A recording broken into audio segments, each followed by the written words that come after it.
Hey guys, আসসালামু আলাইকুম। আপনারা সবাই ভালো আছেন আশা করি। আমিও ভালো আছি। আজকে মূলত দেখাবো হলো চায়না টাওয়ারের ভিউ।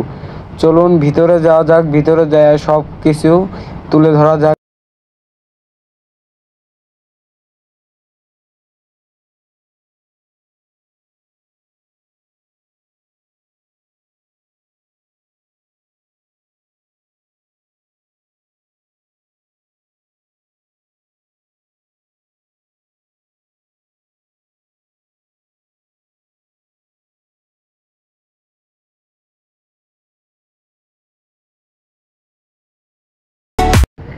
হে গাইস, আমরা আছি হলো চায়না টাওয়ারের ভিতরে।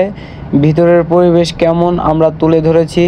আর ভিডিওটা কেমন হলো অবশ্যই আমাদের কমেন্টের মাধ্যমে জানিয়ে দিবেন। আর আপনার মতামত অবশ্যই কমেন্টের মাধ্যমে জানিয়ে দিবেন।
সব সময় আমার পাশে থাকবেন, সাপোর্ট করবেন ছোট ভাইয়ের মতো। আর সামনে আরও ভালো ভালো ভিডিও দেওয়ার জন্য চেষ্টা করব।